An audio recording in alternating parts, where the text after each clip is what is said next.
आज की कक्षा कुछ खास है, कुछ अलग बताने का प्रयास किया जा रहा है।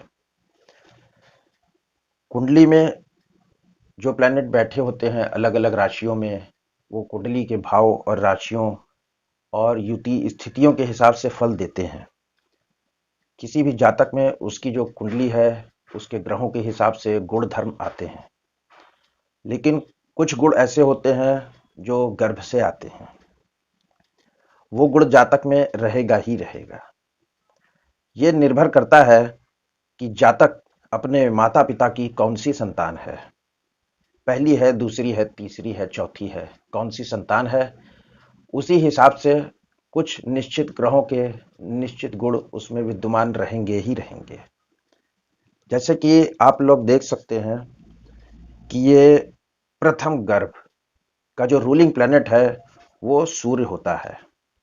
यदि कोई अपने माता पिता की प्रथम संतान है तो उसमें सूर्य वाले गुण विद्यमान रहेंगे ही रहेंगे। उसमें वो निपुण हो सकता है।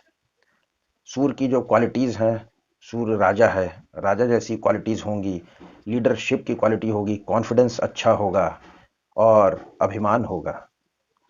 ऐसे ही अगर द्वितीय गर्भ है तो उसका स्वामी बृहस्पति देव है, तृतीय के केतु, चतुर्थ के बुध देव, पंचम के राहु, षष्ठ मंगल, सप्तम शनि, अष्टम चंद्रमा और नवम शुक्र। ये दर्शाता है कि जातक माता पिता की कौन सी संतान है। माना जातक माता पिता की सप्तम संतान है तो सप्तम गर्भ के स्वामी शनिदेव हैं। उस जातक में शनि की क्वालिटीज कूट कूट कर भरी होंगी। ये एक इनर स्ट्रेंथ है प्लेनेट की, जो गर्भ से आती है, गर्भ के अंदर से, जो गर्भ ग्रह है उसके अंदर रहता है, अंदर से उसको माता के गर्भ से इनर स्ट्रेंथ मिलती है। इसी प्रकार आप देख सकते हैं कि जातक कौन सी संतान है, उसके सामने का जो रूलिंग प्लेनेट है उसको देख लीजिए, उससे संबंधित गुण रहेंगे ही रहेंगे।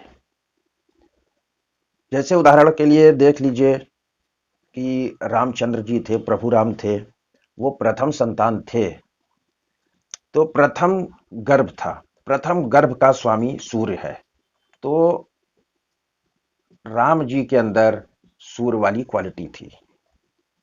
ऐसे ही आप देख सकते हैं कि भगवान कृष्ण अष्टम संतान थे, आठवीं संतान थे देवकी और वासुदेव जी की, तो अष्टम गर्भ था।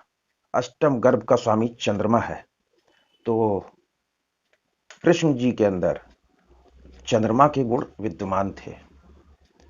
ऐसे ही आप किसी भी जातक की कुंडली देखिए और ये देखिए कि वो कौन सी संतान है। हाँ, ध्यान रहे कि अब मान लीजिए कि प्रथम संतान है, उसके बाद दो संतानें नष्ट हो गई, तो उसके बाद फिर वो चौथी संतान माना जाएगा। इस बात का ध्यान रखा जाए। अब रामचंद्र जी थे प्रथम संतान, लक्ष्मण जी थे तृतीय संतान, तृतीय संतान का स्वामी केतु, तो लक्ष्मण जी जो थे, लक्ष्मण जी शेषनाग का अवतार थे। शेषनाग, केतु, केतु सांप है। और देखिए कि रामचंद्र जी के साथ लक्ष्मण जी सदा साथ रहते थे, तो रामचंद्र जी क्या है, विष्णु का अवतार है, लक्ष्मण जी शेषनाग, विष्णु जी शेषनाग की शैया पे ही विद्यमान रहते हैं हमेशा। तो इस प्रकार आप किसी भी कुंडली देखिए, या कुंडली नहीं भी है तो आप देख लीजिए कि जातक जो है अपने माता पिता की कौन सी संख्या का संतान है, उस संख्या के संतान के हिसाब से उसका जो रूलिंग प्लेनेट है उसके गुण उस जातक में विद्यमान रहेंगे। धन्यवाद।